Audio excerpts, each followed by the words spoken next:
All right, I'm Michael Hartzman. Today is January 7th, 2025, and I'm on as always with my partner, Dominic Tavella. Happy New Year, Dominic. How are you? Good to see you. Doing well, Mike. Happy New Year to you and all our listeners and clients. And here we go again, a brand new year. A brand new year filled with optimism and anxiety simultaneously. Welcome to being a financial advisor. Yeah, the most common question, of course, is what do you think about going forward? As if that changed from a week ago or a month ago or a year ago, right, Mike? When does the carousel ever stop? So around and around we go, and it's all new and it's all the same. Here we go. Exactly. But you know what?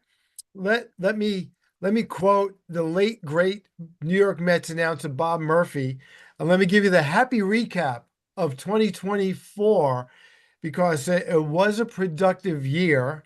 Um, I'll start with the least performing one and lead up to the best performing one.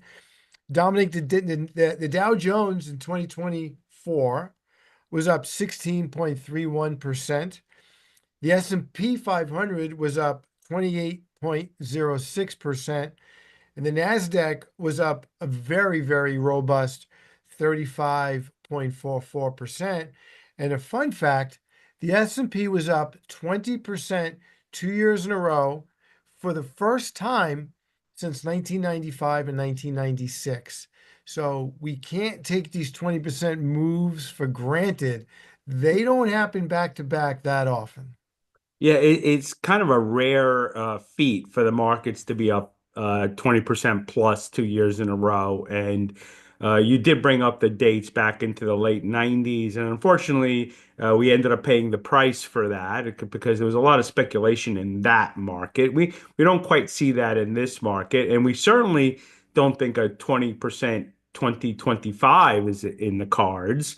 But 2 years in a row is a pretty good return after the pain that we all suffered in 2022. So it's nice to make that money back, Mike, and be a little bit ahead of the game now.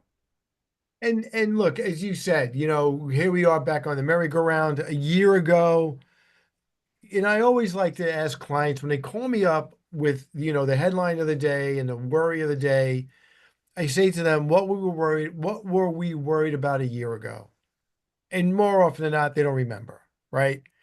A year ago, we were worried about a possible a recession. We were worried about when will the Feds finally start to lower interest rates. We were worried about an election and not having a clear-cut winner. And through all of that And the big fear, I word, Mike, inflation. We were inflation. worried about inflation, right? And go ahead, Mike. I'll let you finish your thought. No, but I mean, but in spite of all of that, the market just kind of floated up, right? It wasn't a straight shot.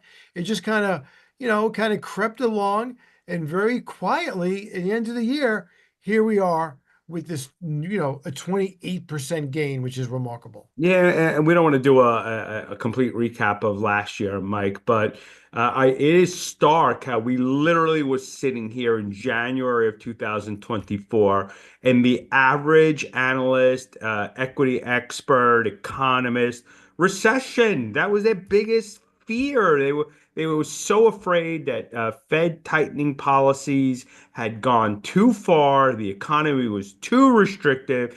Not only was it not going to grow, Mike, but it was going to roll over and go into a recession. Yeah. And forget about 20% plus years in the markets. We were talking about negative year in the market. And obviously that didn't come to pass. And so if we had followed those people's advice, and these are very, very smart people, we would have been left out of the market. We would have left maybe sitting in a treasury bill or a money market the whole year. And we would have missed out on probably one of the best years we've had in a long time. Yep. Yep. And those same experts are also predicting 7 interest rate cuts Yeah. starting in February. I think we got 3 or 4. It didn't start until I think midsummer. So, look, everyone's trying their best. Everyone's giving an educated guess, basically, based on the information we all have. But at the end of the day, we just really have to look at the data almost, as it comes in and not try to make these long-term bets, Dominic, because it's impossible. Look, we joke all the time about having a crystal ball that works. I know it's a running joke with all of us, but the reality is your analogy to the weather report is really most suitable, right? We're trying to forecast, we're trying to plan, and we have to bob and weave. We have to adapt the portfolio and the plan to whatever comes in our direction. And I think both of us are feeling pretty good about 2025. But to think that we're just going to close our eyes and do another 20% year is just silly. I just think it's absolutely silliness. And look, at nothing would make me happier. We look back a year from now and that's what happened. But 2025, we don't go into the year without things to worry about. God forbid. We always, when we don't have anything to worry about, we worry about not having anything to worry Yeah, about. that probably is the most true comment on your part, Mike. If you wake up in the morning, you have nothing to worry about. My God, you really should start worrying, right? So with a new administration coming in at the end of this month, technically, but they're already on a pretty fast pace to be fully functional and operating. New ideas about how and what we should be doing and how the economy should function, taxation, regulation. There's a lot of stuff on the plate here, Mike, and a lot for us to consider. And there's this speculation that, if the Trump administration does all the things they're talking about right out of the box to the extent they're talking about them, 60% tariffs on some countries, a tariff on Canada and Mexico, our direct neighbors, millions of people deported, deregulating the government. All those things by themselves are inflationary. Taken together, they're phenomenally inflationary. I know you like to say that Trump carries a big stick, but that is a worry. I think the Federal Reserve, Dom, which made an announcement since we've done our last podcast, saying we're going to take Trump at his word at the moment and tapping the brakes on interest rate cuts. And I agree with you. I don't think Trump will do everything to the extent he's threatening to do them. But the Fed, is hedging. The Fed is basically taking out an insurance policy and saying we're going to take a wait and see approach for at least 4 to 6 months. What do you think about that? Yeah, I don't know if they get to 4 months or even six, Mike. I think we're going to get a pretty good indication. I think that this new administration is pretty adamant that they want to hit the ground running. So we should have, and I do expect some really significant market volatility as a result of it. But we should have a pretty good indication whether, tariffs against Canada and Mexico of 25%. How does that make any sense at all, right? You can see that more towards China, and certainly I think Europe is going to be in for their fair share of tariffs as they manage to tariff our goods. So we hope in the end it's targeted. We hope at the end it's reciprocal. How are you treating us is how we're going to treat you. But where Canada and Mexico, as an example, deserve 25% tariffs is kind of shocking to me. And on the inflation front, Mike, again, you love when I use the word wonky, so I'll keep it short. But we have an environment in Europe where the economy is not actually doing well at all, and China potentially even worse. What that means is they will export lower cost goods to the United States, and that's de-inflationary. So I think the inflationary front in itself will work out a little bit over time, but it will work out in our favor. And we hope that the tariffs don't become really prohibitive from an economic growth perspective. And look, and I said it on our last show, credit to the Republicans. They really got elected on hammering home this whole idea that the whole economy is a mess. It's not, but inflation's got to get under control. It's come down. And I don't think that Trump is going to do anything proactively to reflate the economy. I'm sorry, reflate inflation. He certainly doesn't want that to be his legacy this first year of his second term. Yeah, and even on the deportation front, they've certainly and still talk about mass deportations, but then when you start getting into the nitty-gritty, they're talking about criminals, Mike. They believe that certain elements shouldn't be gang members, should not be in this country, and have no legal right to be in a country in the first place. But they're going to be pretty aggressively looking to move that segment out. And I think that noise will keep others from coming in. But I don't see a mass deportation. I don't think this country would stand for it, Mike. So, as a population, though, we're incredibly sensitive to other people and helping people. And I don't believe this country would stand for Well, look, while we're deporting foreign criminals, let's deport the American criminals as well, right? No one's going to argue that. with getting rid of criminals. If you can find a country to take them, I guarantee that Trump would probably have no problems. I don't think any look as divisive as he is. I don't think anyone would disagree about that one. But Um, listen, putting a bow on it, Mike, that all means we really have to pay attention. And whatever happened yesterday is done, it's finished, and all we can think about is going forward. How do we position our portfolios to hopefully take advantage of the circumstances, the cards that are dealt in our direction? and speaking of going forward, good segue for me. Thank you. Tonight's guest is a returning guest, one of our original guests. I remember we did our first show with him.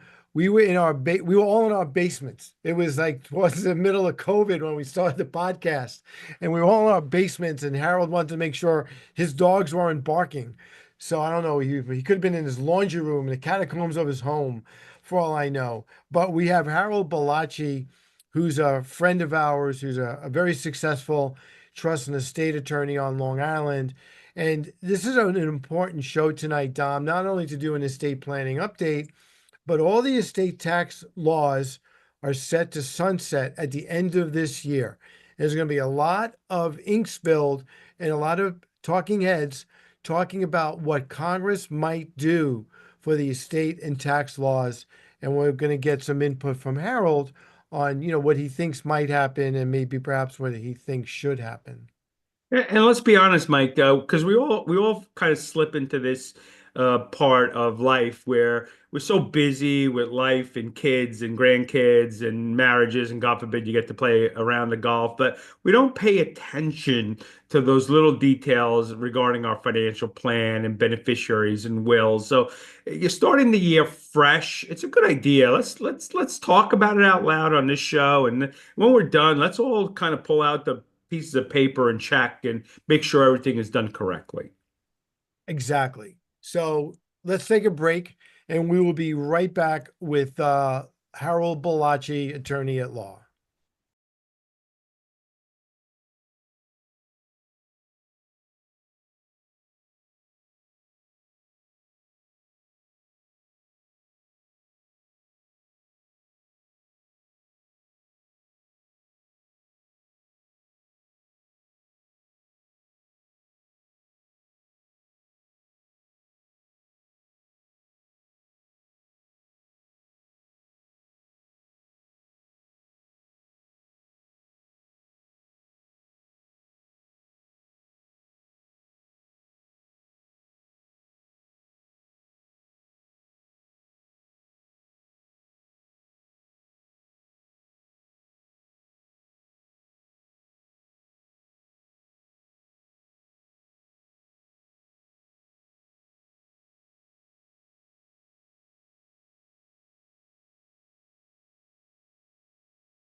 All right, I'm Michael Hartzman, back with my partner Dominic Tavella, with our guest this evening, returning guest, great friend of both of us, Harold Balachi. How are you? Happy New Year. Happy New Year. Great to be back. Thanks for having me on the show. Happy New Year, Harold. Welcome Thanks, aboard. Don. Thanks, Don.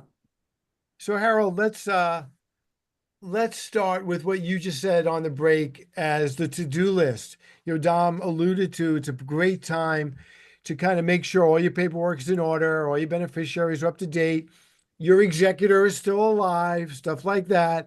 So, what are the most important things our clients and listeners could do as as it relates to getting that 2025 to-do list in order? Well, I love it because it's the turn of the year, so doing some estate planning should be on your action item list for the new year.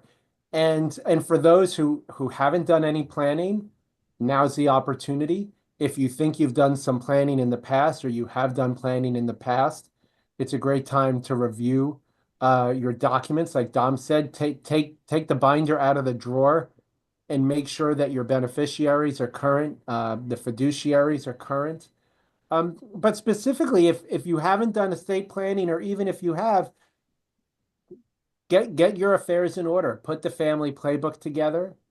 Start with the basics. I look at estate planning as a bit of a pyramid, and we start with the person, and we do a healthcare proxy, followed by a power of attorney, a last will and testament, and as you know, I love trusts, so I'm all about doing trust planning for our clients. Um, so that's a great time to have those conversations and start thinking about what you have, where is it, who gets it, and who's in charge. Those are some really important questions to think about if this is on your to-do list So, for Harold, just 2025. purposely trying to use the KISS method, keep it simple, smart Yeah, method. So you took estate planning to clients, their eyes roll the back of their head, right? So, like, well, who do you just want to leave your stuff to? Right? Let's right. keep it simple. Who do you want to leave your stuff to?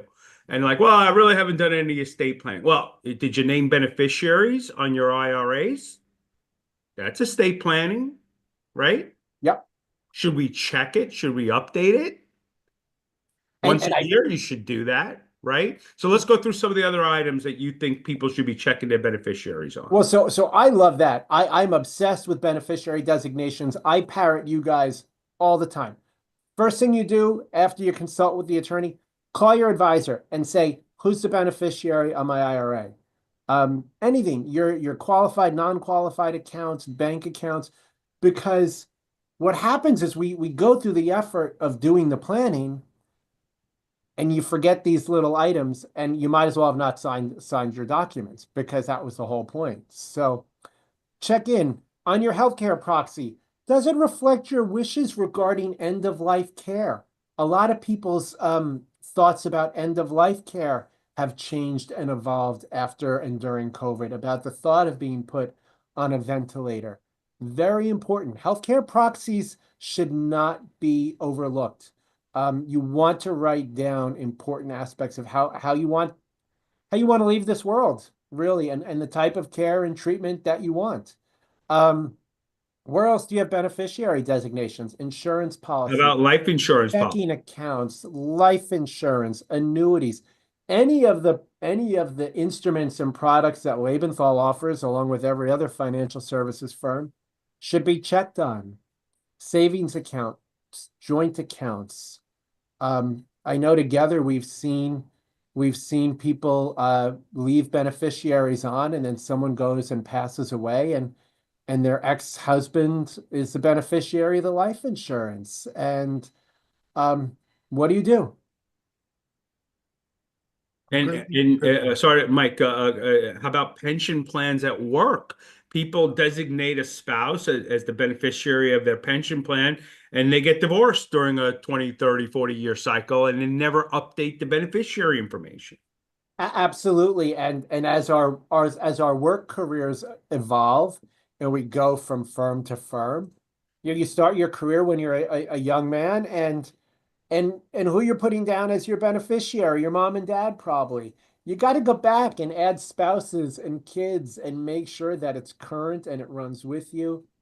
But this is also a good time to address um, other little contingencies. Are there individuals in your life who need special attention when you pass away, or who should not be included in your estate plan? Um, are there people with special needs that you want to pay attention to? Uh, Pets, any number of things. We want to keep it simple, but we need to look at some of the important things to you. What's important to you, and what don't you want to sacrifice upon your death? It's really important to check up on this. I like the idea of a family playbook. Get a book, write down. This is my primary residence. My IRA is with Lebenthal. I have a bank account at Chase. These are my passwords. Safe deposit boxes. Who gets the dog? Friend of Mike, mine is 80 Mike, years Mike old. gets my dog. Mike's getting your dog. A friend of mine just got a new cat, and the cat's going to outlive her. And I said, who's going to get the cat? I don't want her to leave too soon, but odds are this cat's going to outlive her. Who gets the Yeah, cat? well, I know who got the cat. You're getting the cat. I'm getting the cat. I'm Yeah, allergic. I know who got that cat. Yeah, So Mazel Tov on your new exactly. cat. But those are important things. And not to go too far down into it, I'm a sentimental person. So I like to say to people, if you don't want it thrown in a dumpster, you might want to write some things down. Michael, I'm looking at your wall behind you, and I know you're a collector and I'm a collector. It doesn't necessarily have to have value. This is something your grandparents brought from another country. Maybe you don't want it thrown out. Not that people honor wishes, but the more we write down contemporaneously, the easier it is. And An insurance company I used to do business with used to give Dom and I a book. It was actually called um, a love letter, and it yeah, was exactly what you just described. right. And unfortunately, they stopped printing them. But you mentioned something earlier about, do you have anyone in your life with special needs? And as I got more experience in this business, and I know Dominic experienced the same thing, I became a lot less reluctant to ask every single client, do you have any children or grandchildren with any bad habits? Do they have a gambling addiction? Do they have any type of drug addiction, right? Um, are they mentally handicapped? Are they physically handicapped? And you know what? Until I asked that question, that information was never going to be forthcoming. And I could see a couple look at each other. I could read their body language to know I'm about to get a yes answer, Yeah, right? well, for a lot of people, it's a source of embarrassment, especially if it's substance abuse. And going back to when we all started our careers, I think I noticed a lot of parents who had children with special needs were reluctant to talk about their children. And one thing that I thought was interesting was they weren't talking to each other. So they weren't sharing information with parents who had children who were similarly situated. I think we've come a long way in in having those conversations and being far more comfortable. Um, Maybe I'm naive, but it surprises me.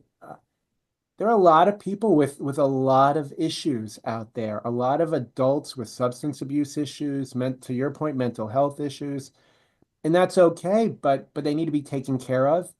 And too much money can put them at risk, and it could certainly put your money at risk. Harold, So I have clients who have children who either are currently or were previously incarcerated, certainly you know? So let's talk a not little bit about, uncommon. Yeah, let's talk about that for a minute and describe what a special needs trust is, because that's the tool commonly used when we bump into someone who has these type of concerns, correct? absolutely. I love special needs trusts. Some people call them supplemental needs trusts. They're a really big part of our practice.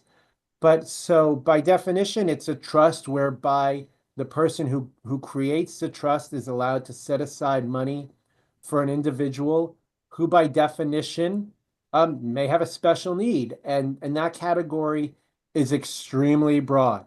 It doesn't necessarily have to do with a cognitive disorder.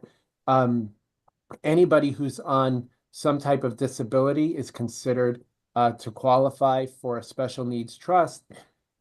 And what this mechanism allows is, for example, you're doing your estate plan and one of your adult children um, may have a special need, may be on SSI, DSI, may live in a group home.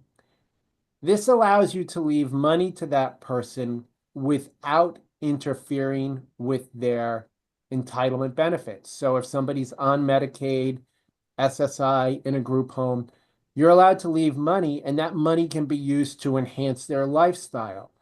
And uh, I think most people interpret the regulations quite broadly. So, for example, if you have a autistic son and going to Disney World 5 times a year improves that son's quality of life, then spend the money into that special needs trust.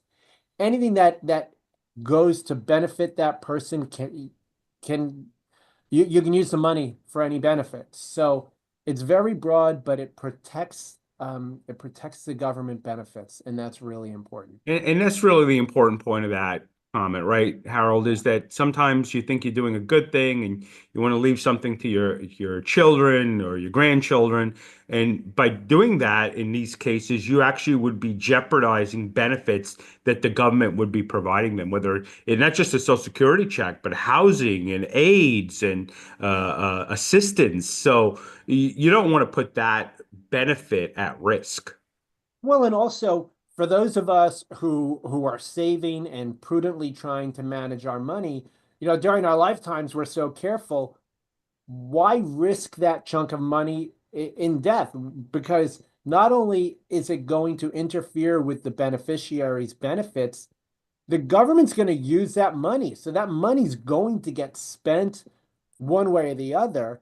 And most of us would perceive that expenditure as wasteful. So why open up this path for waste in your estate plan if you don't have to?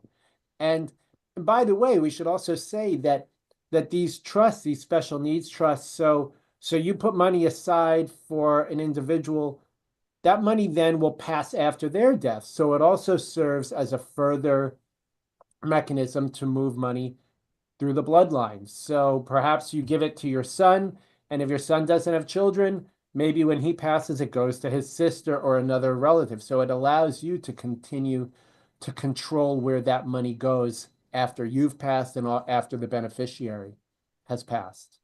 So, Harold, what type of legal document do you use if you have someone who, as we said earlier, has a bad habit, either a drug addiction or a gambling addiction? They're not on the government dime, All but right. we still need to save them from themselves, if you will. So, what type of legal device or legal remedies do we have there? So I build that into the document. I can build that into a last will and testament or within a revocable or irrevocable trust. And it's not uncommon to have language. I try not to call out people for their, I'll call it a disability or issue, but you'll say, if my son survives me, his share is to be held in trust, subject to the following. And the concern for most people, especially with a substance abuse problem, is you don't want to flood a beneficiary of money with a beneficiary with money that they can go out and use to kill themselves. So it creates a system where a trustee is allowed to pay for housing, automobiles, food, shelter. It's just you're allowed to give the beneficiary the benefit of the money without giving them control over it.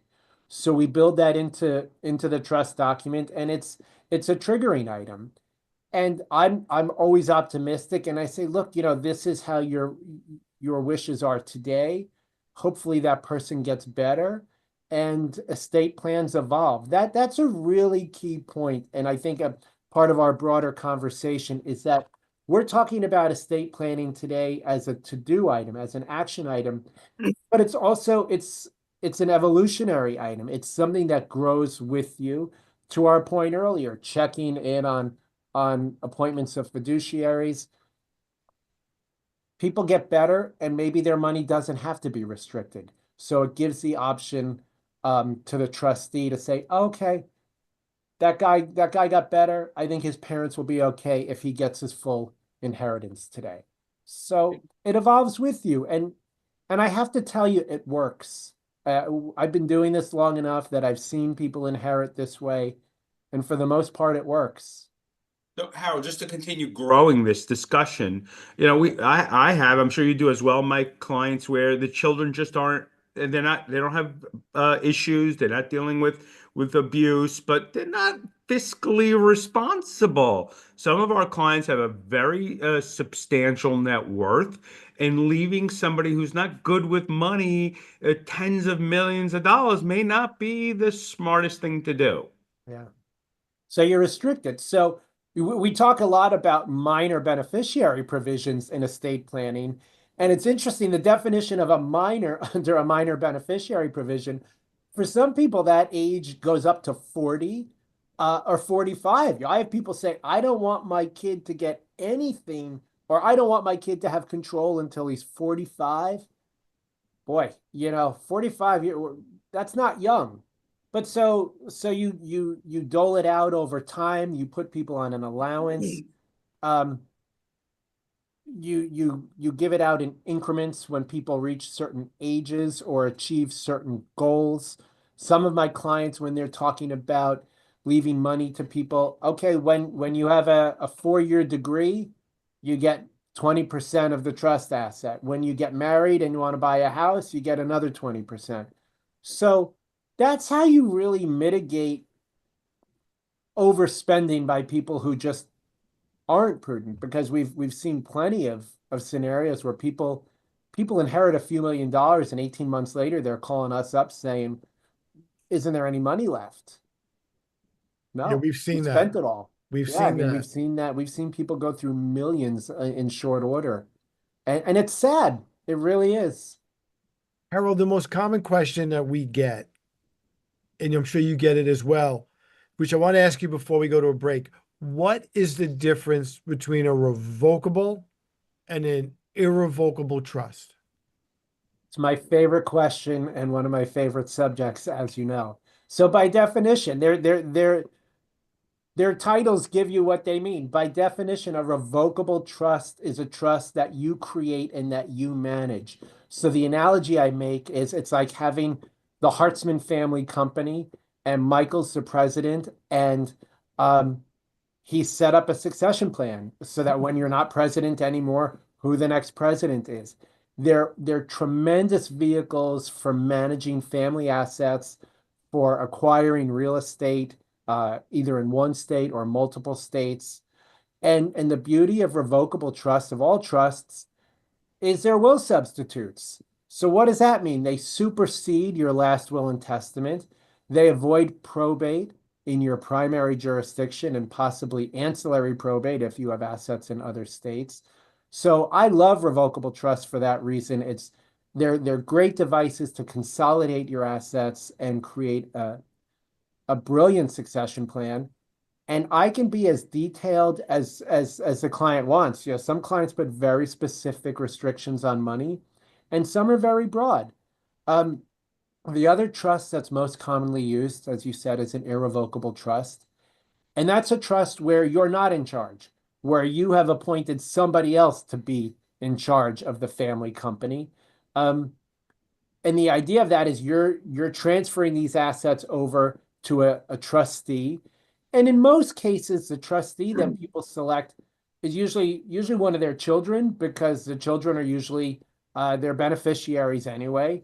So for example, you create an irrevocable trust, you appoint your son as a trustee, and they're going to hold those assets for you for your benefit during your lifetime. And like a revocable trust, it's a succession plan. It dictates where the trust assets go upon your death. The difference is people use irrevocable trusts for asset protection purposes and, more importantly, for Medicaid qualification purposes. That's a great answer. Thank you. So that's a great time for us to take a break. And I know Dominic and I want to talk to you on the second half of the show about some of the estate tax numbers sunsetting, and again, just your opinion, what you think might happen. Sure thing. Let's take a quick break. We'll be right back with the Lebenthal Report and Harold Balachi.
All right, I'm Michael Hartzman. I'm back with my partner Dominic Tavella and our guest this evening, Harold Balachi.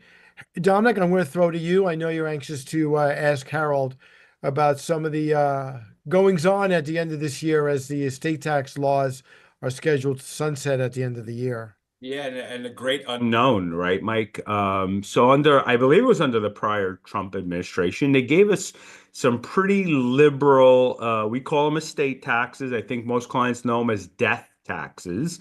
And what it did is it allowed most Americans not to have to deal with, at least on the federal level, paying taxes on their assets when they died. But those laws are going to expire by December 31st of this year if they don't do anything.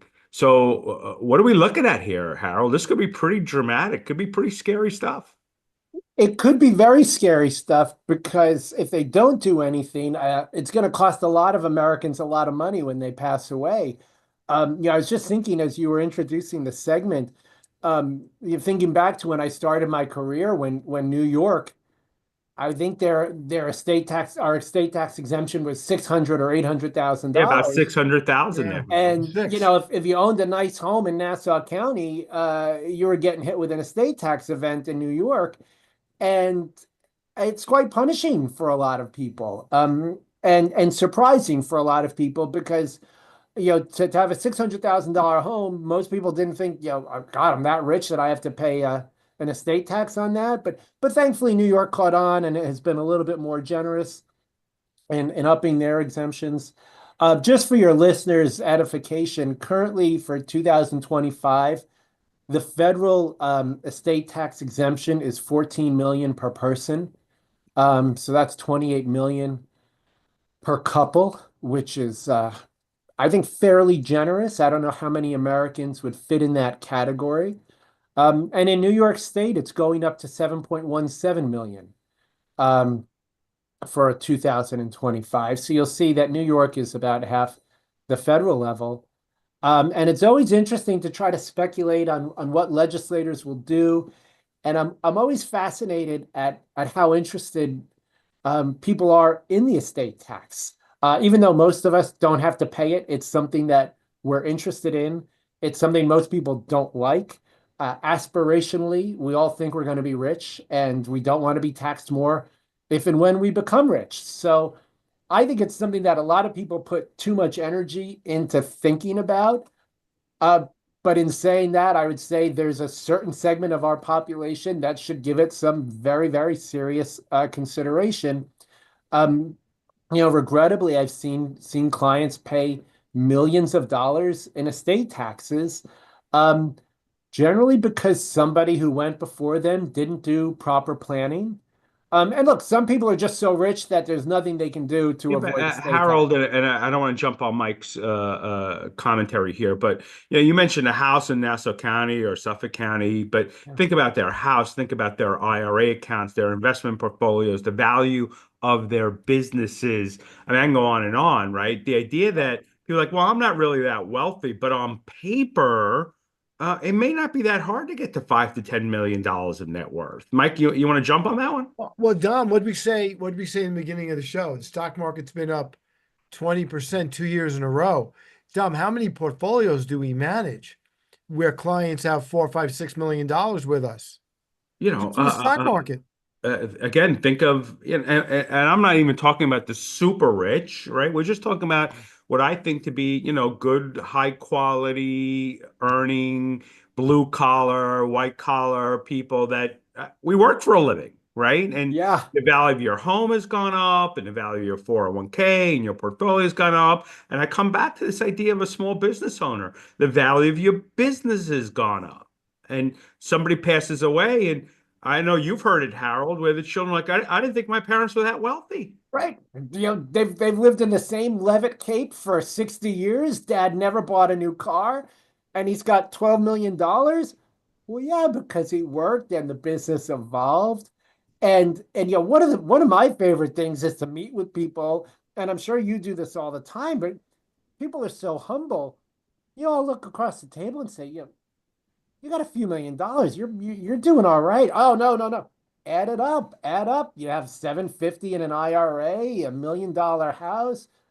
Yeah, you can get to that number quite easily. And it's a fairly common. And I like what you're saying about small business owners and just the value of compounding as people live longer and get into their 80s and get that extra decade of compounding in these 20% years.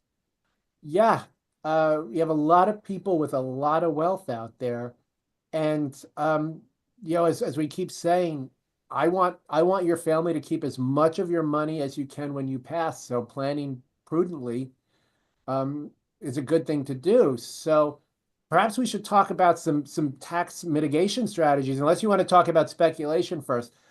I think the Congress is going to at least hold the line.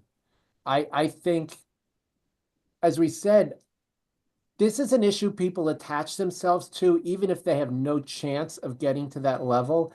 They want it. They want to know that if they become rich, that they're not going to get overtaxed by the government. So I think they're going to at least maintain the current levels with maybe a gradual increase. Um, it's not a huge revenue raiser for the government, so it doesn't hurt them to be generous with us because it's not a big line item when it comes to revenue sources. I agree with you, and I was smiling before because I've sat in a conference room with you at least 100 times, and you look at my client dead in the eye and say, "You're a wealthy person." You never are reluctant to just deal with the elephant in the room. Celebrate it. God bless you. Have a few $1 million. Celebrate it. I'm not telling you to go out and spend it all, but for goodness sake, at least appreciate the value of your work and that you achieve this. Yeah, And, I love those moments, and I love being with you for those moments. It's and I have to also thank you because you also frequently say thanks to Mike and Dom, so I always appreciate that plug as well. So So give credit where credit's due. Absolutely. You kind of brought it up, Harold, but the analogy I'm going to use is I don't know if you guys are big fans of Yellowstone, but in the last episode, they had to sell the family ranch because the tax liability was so large. And frankly, it was lack of planning, right? They had hinted at it during almost the entire show that they would have to do some estate planning to make sure they were able to pay the tax liability. And I think, it was part of a show and we all took it in stride, but we have a lot of clients that are small business owners. And if you ask them, are you a millionaire? They'll go, no, come on, I'm not. But they own a business that might be worth 10 or 20 or $30 million, right? What happens to that family business that they've worked an entire lifetime for if they have that tax liability? It can be so punishing. First of all, I think we have to give a spoiler alert for those of us who haven't finished binge watching Yellowstone. So now we know how it ends. No, no, no, no. I No, didn't give away the I didn't oh, give you away didn't give the away the ending. ending. Nope. Okay. Nope. I didn't give away the ending. We should probably give a disclaimer at the The beginning. spoiler alert would be telling you how they He, solved the problem. But All right. we're Harold, not going to talk about that. he, That's he another gave you a show. he gave you a nerdy spoiler alert. They That's have an estate tax problem. So let's give Yeah, some people that's what I was sharing with my wife on the couch. Oh, honey, they have an estate tax problem. That was very romantic on my part, but well, that's another conversation. so How do we fix this? it's hard. There's no quick fix, and especially when you get to that point and you look over and you tell the client, "Wow, you got a $40 million business." The valuation's already in your name. It's really hard to reduce that valuation, especially on a small business. Um, there are a few things that I like to do just for general estate tax mitigation. One of those is including what's called a Santa Claus clause in your last will and testament. And what that does is that allows your executor to give away part of your estate to charity to bring it below the estate tax threshold. So it prevents the payment of estate taxes by giving that difference to charity. And so for people who are, you're not going to give $10 million to charity probably to save $250,000 in taxes, but maybe you give 75,000 to charity to save $250,000 in taxes by bringing the estate back down below the estate tax threshold. So that's a must-have for goodwill planning. Some clients have to take out insurance to mitigate estate taxes. We've had these conversations with our mutual clients where sometimes it's worth buying that $5 million policy at whatever the premiums are so that there's liquidity there to pay estate taxes.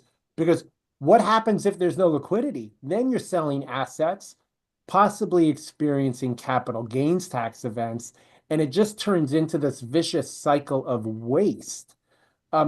The best way, at least in my opinion, to mitigate estate taxes is while you're on that path, try to capture assets that you think are going to appreciate dramatically into an irrevocable trust and capture that gain outside of your taxable estate. And that's a pretty broad stroke. We've talked about gifting before. We should mention that individuals can give $19,000 per person this year. That's gone up, and that's gone up about $1,000 a year for the past several years. So if you're on the margins of a possible estate tax event, you can unload a couple $100,000 in gifting through giving, a husband and wife giving away 19,000 each during the year. That can bring you down a couple of 100,000. And that's sometimes all it needs to reduce the estate tax. But that's one of the ways that people should use. Other than that, it's insurance, and insurance gets really pricey, but it's sometimes worth it. And just getting back to the gifting, um, anyone could gift to anybody else. So, I'll always ask a client, how do you get along with your son-in-law or your daughter-in-law? Because yes, you could give your child 38,000, but if you wanted to, you could give your in-law, you could give your grandchildren, you could give it to anybody. I'll take it. Yeah, absolutely. And And in grandchildren, how we've done this for our clients, you can create a trust for those grandchildren and gift the 38,000 into that trust. absolutely. And, we just turned over the calendar year, but if there was an urgency to this, you could have done it on the 31st and the 2nd and gotten, a double whammy out of it. So that could significantly. And again, the gifting is more for people who are on the cusp of possibly having an estate tax event or see that they maybe, their portfolios are growing by 20% a year and they just want to kind of hold the line at the current levels so that they don't go over it depending on how the laws change. So gifting is really for people who are on the margins, I think, of a possible estate tax event. And on the flip side of that, we sometimes have to stop people from gifting because of the clawback, because they may think, go, grandma's terminally ill, she wants to give away $100,000, but we don't expect her to be here by May. Like, well, I'm not, and she's on Medicare, or they want to put her on Medicare, and I'm not 100% sure that's going to fly. So could you touch on that real quick as well? I want you to clarify the question on Medicare or Medicaid. Well, you have a client who they want to put on Medicare, but they want to remove them from their assets. So they say to us, well, grandma's going to give away 100 grand. Could you open up 5 accounts for me? And each one's going to get 19 grand. But, they're going on Medicare because they're doing some end of life planning, right? And then isn't there the risk that the government comes along and says, well, that wasn't really a gift as much Oh, as it certainly. was to hide or get rid of this money before we could get to it? Certainly, if they're looking for institutional care, the government would definitely claw that back. It would be seen as I don't like to use the word fraudulent because that sounds like it's intentionally bad. But the regulations don't permit you to do that. I think the regulations are quite generous, um, especially if you need some type of home care. We haven't talked about Medicaid. Can we give it 90 seconds or Yeah, we got 2 seconds? 4 minutes, so go have at Yeah. it. So why would you be doing that? You might be putting assets into an irrevocable trust because you want to qualify mom or dad for home care and you want Medicaid to pay for it because your mom's income can't pay for it and you want an aide to come in and help take care of mom. So if you're applying for community Medicaid, and that's Medicaid, so that's the medical insurance for people who are in the community. By definition, you're at home. So people are always concerned with what's the look back? I don't want to get penalized. How many years do I have to wait and give away all my money before I can go to a nursing home? The current regulations are 5 years. If you need to go to a nursing home and you don't want to pay for it, you need to transfer all of your assets out of your name for 5 years. And you can't go and interrupt it. If you go and do something in year three, you run the risk of resetting the clock or getting penalized. But that's only for a nursing home. If you need home care, you can transfer your assets out of your name into an irrevocable trust today, and we can get you home care in 30 to 60 days. The regulations are very generous when it comes to home care. The risks that you run are severalfold. If you're receiving an entitlement and you haven't made the transfers properly, the government may claw that money back. And the other risk that you run, if you're on an entitlement and you pass away with assets and you submit a will or do an administration proceeding, New York figured it out. That's their trigger to come collect on what they've spent on your care already. So um, they the you'll get a letter from the Attorney General saying you owe us $400,000 from mom's estate because we gave her $400,000 in care before she died. So having that timing done correctly is important, but also probate avoidance is important for these things because it's the submission of the will to the court that triggers the Attorney General notice. If your assets are already in trust and you owe the government money, there's no triggering event, so that money doesn't get paid. And by the way, that's legal and it's fair because you've made the transfers during your lifetime to your trustee. So the timing's important. And I've seen people get clawed back. It's not pretty because sometimes the money's not there to grab. And then how are you going to pay for it? Oh, do we have about a minute? Dominic and I, have your cards with us always, but how do people get hold of you if they want to learn more or to retain your services? That's really generous of you to ask. Thank you. BalachiLaw.com or 516-538-9700 direct.